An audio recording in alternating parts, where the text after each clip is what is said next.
सभी बहनों को राम राम। आज हम जीवित पुत्री का व्रत कथा सुनते हैं।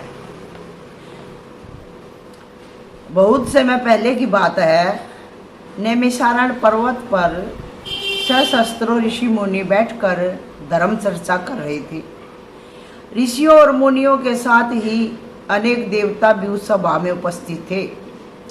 उन ऋषि मुनियों के मध्य सूत जी महाराज उसी प्रकार सुशोभित हो रहे थे जिस प्रकार तारागणों के मध्य चंद्रमा सुशोभित होता है।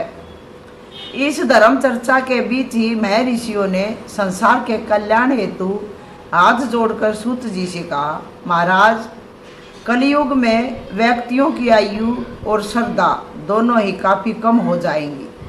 लोग अल्प आयु होंगे, महिलाओं की संतानें बचपन में ही मरने लग जाएंगी और माता पिता के जीवित रहते ही उनके पुत्र मर जाया करेंगे। एक ऋषि ने हाथ जोड़कर आगे कहा, महाराज, इस भीषण विपत्ति में बचने का कोई तो उपाय होगा। सूत जी बोले, आपने बहुत ही उत्तम प्रश्न पूछा है।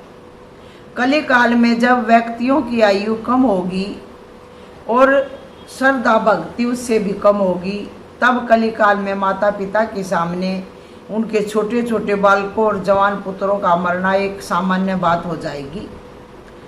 उस समय जो भी माता नियम पूर्वक इस जीवित पुत्री का व्रत को करेगी, उसके सभी पुत्र पूरी आयु तक जीवित रहेंगे। माता पिता के रहते हुए किसी भी पुत्र की मृत्यु नहीं होगी। संसार की भलाई के लिए मैं इस संपूर्ण वृत्तांत को कहता हूँ। सूत जी ने कहा, जब द्वापर युग का अंत होकर कलयुग प्रारंभ हो रहा होगा, उस काल में अपने अपने पुत्रों की मृत्यु से दुखी बहुत सी शोकाकुल स्त्रियों ने आपस में सलाह की। वे सभी मिलकर महर्षि गौतम जी के पास गई। उन सभी स्त्रियों ने महर्षि गौतम की वंदना की और कहा, हे प्रभु, अब कलियुग आ रहा है। कलयुग में लोगों के पुत्र किस तरह पूर्ण आयु तक जीवित रहेंगे और अपने माता पिता के जीवित रहते मृत्यु को प्राप्त नहीं होंगे, इसके लिए कोई उपाय बतलाइए। कोई ऐसा व्रत, जप, तप अथवा पूजा हो तो हमसे कहिए। गौतम जी ने कहा, मैं आपको एक प्राचीन वृत्तांत सुनाता हूँ, ध्यानपूर्वक सुनिए। महर्षि गौतम बोले, महाभारत का युद्ध समाप्त हो जाने के बाद एक रात्रि में द्रौपदी के 5 सोते हुए पुत्रों को द्रोणाचार्य के पुत्र अश्वत्थामा ने हत्या कर दी थी। द्रौपदी सहित 5 पांडव बहुत ही अधिक दुखी हुए। कुछ समय बाद अपनी सखियों को साथ लेकर द्रौपदी महर्षि धौम्य के पास गई। द्रौपदी ने महर्षि धौम्य से कहा, हे विप्रवर, कौन सा उपाय करने से बच्चे दीर्घायु हो सकते हैं? कृपा करके वह आप उपाय हमको बतलाइए। महर्षि धौम्य बोले, सतयुग में हमेशा सत्य बोलने वाला और सभी के साथ समान व्यवहार करने वाला जीमूत वाहन नाम का एक राजा था। हमेशा सत्य आचरण करने वाला राजा जीमूत वाहन बहुत ही साहसी और रहम दिल था। एक बार राजा जीमूत वाहन अपनी रानी सहित अपनी ससुराल गया। वह अपनी ससुराल में एक रात सो रहा था कि उसे एक स्त्री के बिलक बिलक कर रोने की आवाज़ सुनाई दी। वह अपने पुत्र के लिए विलाप कर रही थी। वह बूढ़ी स्त्री बुरी तरह रोते हुए बार बार एक ही बात कह रही थी कि मुझे बुढ़िया के जीवित रहते मेरा युवा पुत्र मारा जाएगा। हाय, मैं क्या करूं? उस बुढ़िया का विलाप सुनकर राजा जीमूत वाहन को बहुत दुख हुआ। राजा ने बुढ़िया के पास जाकर उसे ढाढ़स बंधवाया और रोने का कारण पूछा। बुढ़िया ने रोते हुए कहा, गांव में प्रतिदिन गरुड़ आता है और एक युवक को खा जाता है। आज मेरे पुत्र की बारी है। अब मेरा पुत्र उस स्थान पर जाएगा जहाँ गरुड़ आता है। गरुड़ मेरे पुत्र को खा जाएगा। मेरे जीते जी मेरा बेटा मर जाएगा। यह कहकर बुढ़िया जोर जोर से रोने लगी।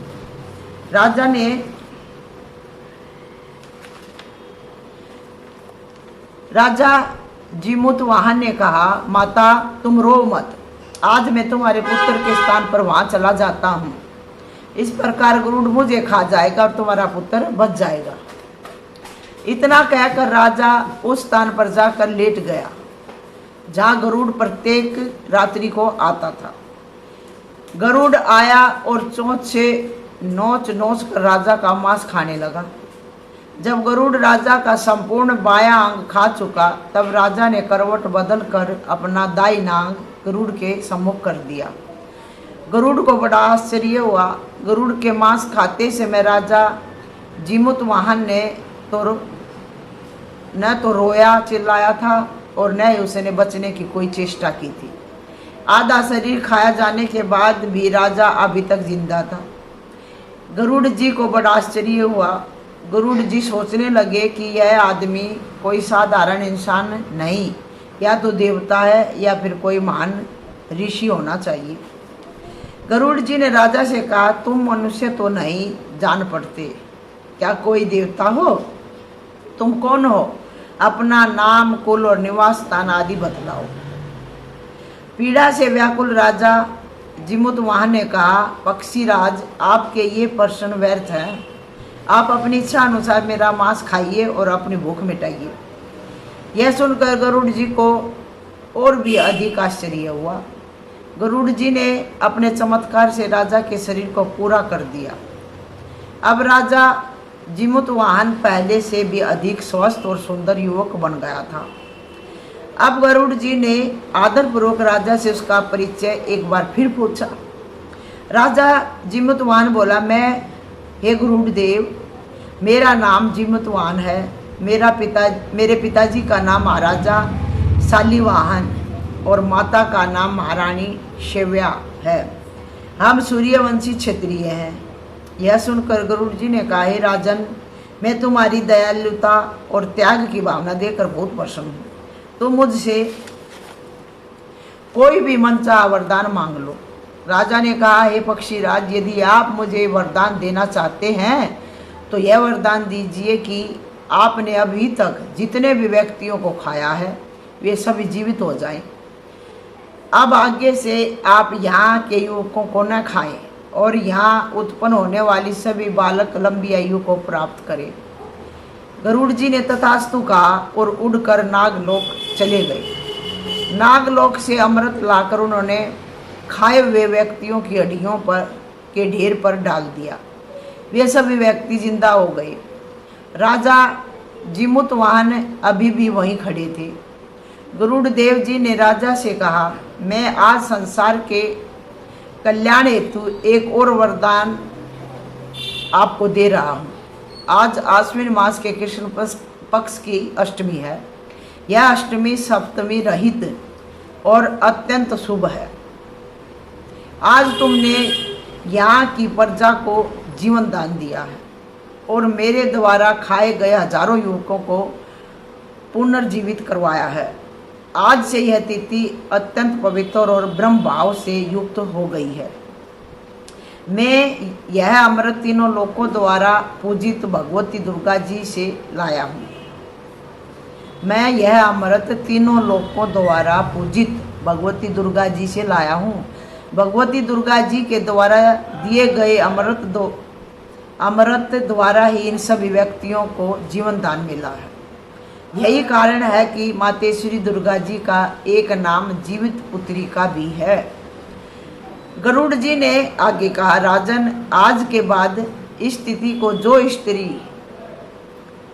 स्त्रियां जीवित पुत्री का माता के रूप में दुर्गा जी की तथा कुशा नामक घास से तुम्हारी आकृति बनाकर दुर्गा जी के साथ साथ तुम्हारी भी पूजा करेंगी, उनका सौभाग्य और वंश निरंतर बढ़ता रहेगा। गरुड़ जी ने कहा, आज के दिन उस राजा की जीमुतवाहन की भी एक उसके नाम से मूर्ति बना के और उसकी भी पूजा होगी, दुर्गा माता की भी पूजा होगी। उनका सौभाग्य और वंश निरंतर बढ़ता रहेगा। इस बात में जरा भी संशय नहीं। अपनी बात को स्पष्ट करते हुए गुरु जी ने आगे कहा, हे राजा जीमूतवाहन, जिस दिन उदय तिथि अष्टमी हो अर्थात सप्तमी से रही तो सप्तमी लागू नहीं होनी चाहिए, अष्टमी को ही यह व्रत करना चाहिए। सप्तमी युक्त अष्टमी को यह व्रत करने से इसका कोई फल नहीं मिलेगा। अतः शुद्ध अष्टमी को यह व्रत करके अगले दिन नौमी तिथि में ही इसका पारायण करना चाहिए। यदि इन बातों का ध्यान न रखा गया तो व्रत का प्रभाव तो नष्ट हो ही जाएगा, करने वाली के सौभाग्य पर भी घातक असर पड़ेगा। जीमूतवाहन को यह वरदान देकर गरुड़देव भगवान विष्णु के पास बैकुंठ चले गए। राजा जीमूतवाहन पहले तो अपनी ससुराल आए और वहां से विदा लेकर अपनी पत्नी सहित अपने नगर में आ गए। महर्षि धौम्य ने द्रौपदी को यह संपूर्ण वृत्तांत सुनाने के पश्चात कहा, हे देवी, मैंने यह अतिशय दुर्लभ वृत्तांत तुमको सुनाया है। तुम भी मेरे द्वारा वर्णित विधि विधान से पूरी भक्ति भावना के साथ यह व्रत करो। इस व्रत में तुम दुर्गा जी तथा कुशा घास से बनाई गई राजा जीमूतवाहन की पूजा करो और नौमी को ही व्रत खोलो। तुम्हारी सभी मनोकामनाएं अवश्य पूर्ण होंगी। मुनिराज धौम्य से यह पूरी कथा सुनने के बाद द्रौपदी अपने घर नगर में आ गई। उसने महल और नगर की बहुत सी औरतों को बुलाकर उनके साथ शुद्ध अष्टमी को यह पूजा और व्रत किया। वे सभी लगातार यह व्रत करने लगी। एक दिन एक चील ने उन औरतों को यह व्रत और पूजा करते हुए देखा और यह संपूर्ण कथा भी सुन ली। चील का घोंसला जिस पीपल के वृक्ष पर था उसके नीचे मांद बनाकर एक सियारनी रहती थी। चील ने यह संपूर्ण बात अपनी सहेली सियारनी को सुनाई। अब तो चील पीपल के पेड़ पर बने घोंसले और सियारनी नीचे मांद में बैठकर व्रत करने लगी। चील तो पूरे दिन यह व्रत रखती और दूसरे दिनों में को किसी गौशाला में जाकर और गाय का दूध पीकर यह व्रत खोलती। परंतु सियारनी अष्टमी को दोपहर तक तो व्रत रखती, फिर दोपहर के बाद से ही शिकार करना और मांस खाना प्रारंभ कर देती। चील और सियारनी को अगला जन्म अयोध्या के एक बहुत ही अधिक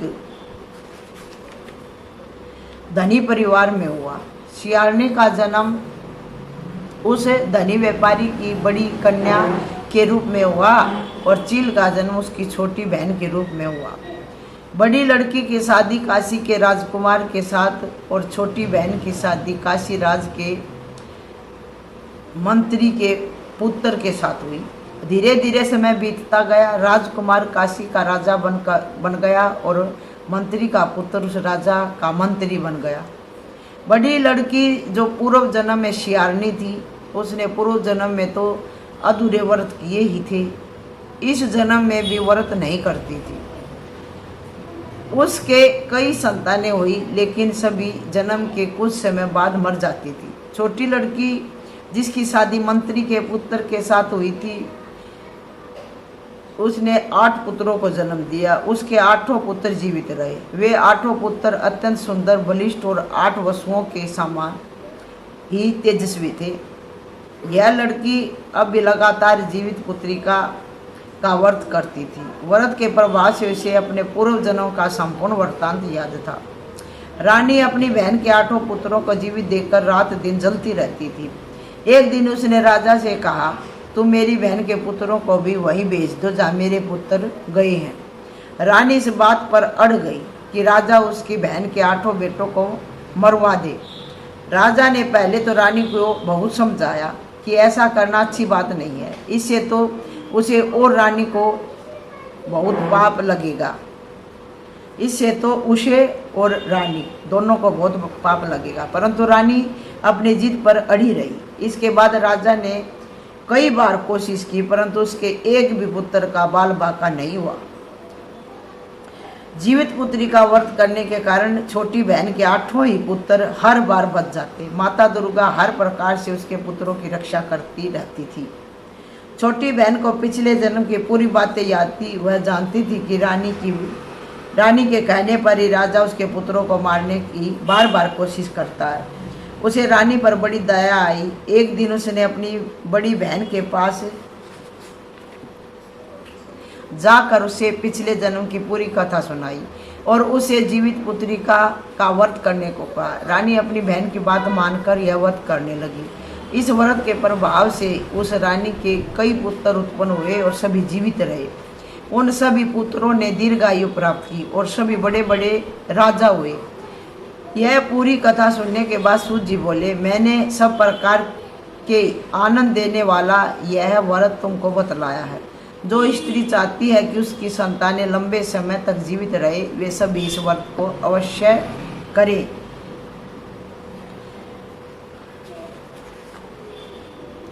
बोल जीवित पुत्री का व्रत की जय हो, दुर्गा अष्टमी की जय हो, जीवित पुत्री का माता दुर्गा की सदा ही जय हो।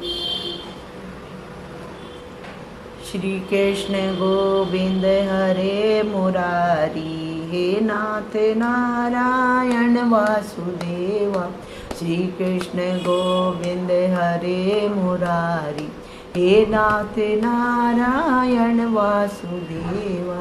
बोल दुर्गा माँ भवानी की जय, जीवित पुत्री का माता की जय हो। सभी बहनों को मीठी मीठी राम राम। जीवित पुत्री का व्रत की ढेर सारी शुभकामनाएं। एक छोटी सी कथा और है जीवित पुत्रिका की। अत्यंत प्राचीन काल में द्वापर युग में जब कृष्ण भगवान द्वारिका में निवास करते थे, उसके समय में ही एक ब्राह्मण भी द्वारकापुरी में निवास करता था। उसके 7 पुत्र उत्पन्न होकर अल्पायु में ही स्वर्गवासी हो गए। अपने पुत्रों के ऐसे में मृत्यु से स्वयं को संतानहीन देखकर ब्राह्मण बड़ा दुखी और संतप्त बना रहता था। अपनी इस दशा को सोच सोचकर एक दिन वह बड़ा दुखी हुआ और भगवान कृष्ण के पास गया। उसने भगवान से कहा, हे प्रभु, आपके राज्य में निवास करते हुए मुझे 7 पुत्र प्राप्त हुए, किंतु 7 में से एक भी जीवित नहीं रहा। कृपा मेरे इस दुख का कारण बताकर निवारण कीजिए। यदि आपकी इच्छा है कि आपके राज्य में कोई दुखी ना रहे तो कृपा कर मेरा दुख दूर कीजिए। ब्राह्मण की सारी बातें सुनकर भगवान बोले, हे विपर, अब जो तुम्हारे पुत्र उत्पन्न होगा उसकी आयु केवल 3 वर्ष की होगी। उसकी आयु वृद्धि करने के लिए तुम अभी से भगवान सूर्य की पुत्रजीवी व्रत रखना प्रारंभ कर दो, इससे तुम्हारे पुत्र की आयु बढ़ेगी। ब्राह्मण ने कृष्ण भगवान के कथन अनुसार ही किया। जैसे भगवान कृष्ण ने कहा था, ब्राह्मण ने वैसा ही किया। एक समय वह ब्राह्मण खड़ा होकर सब परिवार इस दोहे का पाठ कर रहा था। सूर्य देव विनती सुनो, पाऊँ दुख अपार, आयु वर्धि 2 पुत्र की विनती है यही बारंबार। दोबारा सुनोगे ना। सूर्य देव विनती सुनो, पाऊँ दुख अपार, आयु वर्धि 2 पुत्र की विनती है यही बारंबार। इस प्रार्थना को सुनकर सूर्य देव का रथ रुक गया। भगवान सूर्य ने एक माला अपने गले से उतार कर ब्राह्मण के पुत्र के गले में डाल दी। इतना करके वे आगे बढ़ गए। उसी समय आयु पूरी हो जाने के कारण यमराज ब्राह्मण के पुत्र के प्राण लेने आ गए। यमराज को देखकर ब्राह्मण तथा ब्राह्मणी दुखी होकर कहने लगे, कृष्ण भगवान होकर भी तुम झूठ बोल रहे हो, तुमने झूठ बोला। ब्राह्मण तथा ब्राह्मणी कैसे कहने पर भगवान कृष्ण अपने सुदर्शन चक्र सहित वहाँ प्रकट हो गए और ब्राह्मण से बोले, सूर्य की दी हुई इस माला को तुम यमराज के ऊपर डाल दो। भगवान के कहने पर ब्राह्मण उस माला को उठाकर यमराज पर डालने लगा तो यमराज डर कर भाग खड़े हुए। केवल उनकी छाया ही वहाँ खड़ी रह गई। वह माला यमराज की छाया पर गिरी। माला के प्रभाव से यमराज की छाया शनि के रूप में परिवर्तित होकर भगवान के सामने अनुनय विनय करने लगी।